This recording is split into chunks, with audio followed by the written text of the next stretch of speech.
Well, I have never read the Quran. Muammar Gaddaf gave me the Quran, but I didn't read it. But when I hear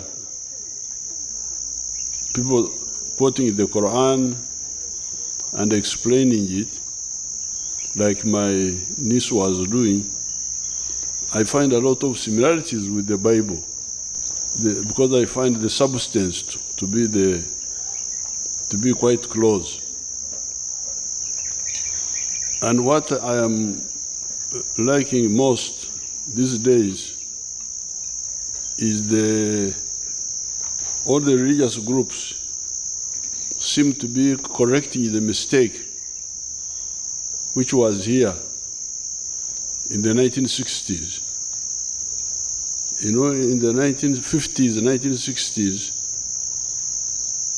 there was the idea that in some of the religious groups that you didn't have to be rich, you didn't have to be prosperous economically. God would be happy with you still. And that's where I differed with the Scripture Union, of which I was president that time, in 1965, because I said no, because they were quoting the Bible. There's a portion in the Bible which says, look at the birds of the air. They neither sow nor harvest, but God feeds them. And they were quoting that to say that even if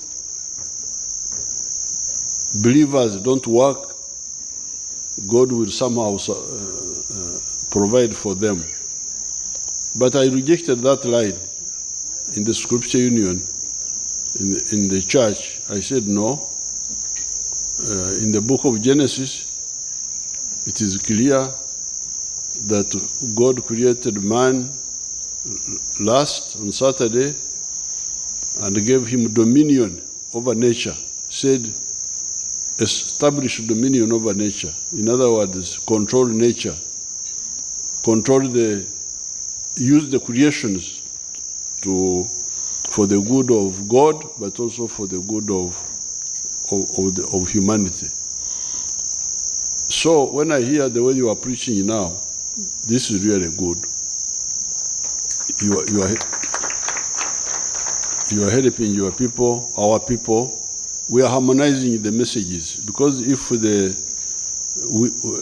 the reformers, we the freedom fighters, if we say mukole, work, and then some other people are saying no, it doesn't matter, even if you don't work, we are going to confuse our people. But the way we are moving now, I think we are really harmonizing, getting it together.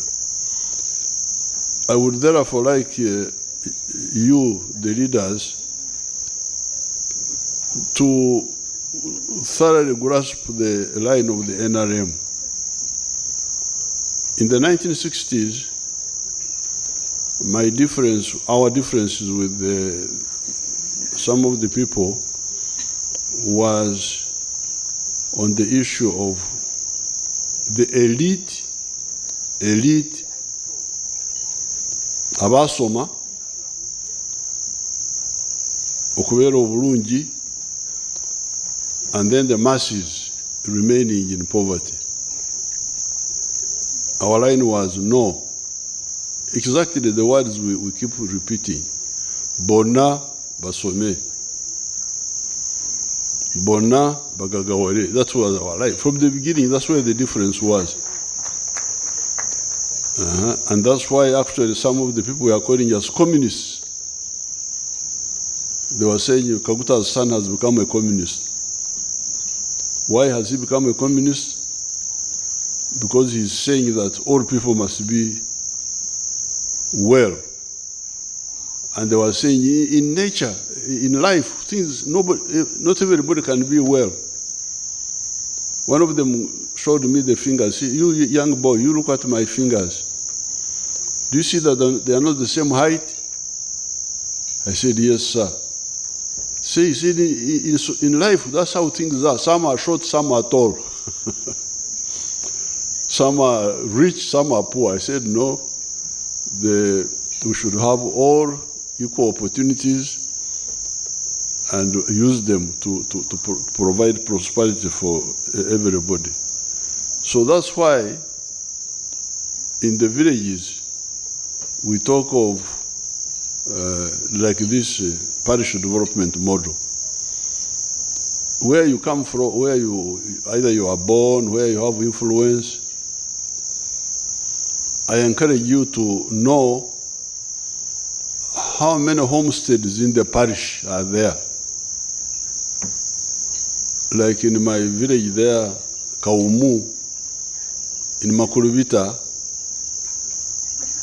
when I last checked, we had about 1,200 homesteads. Now, I told the people there to make sure that each homestead gets involved in the money economy and they get out of poverty. I don't want a situation where some people in the parish are all right, others are not all right. I don't support that.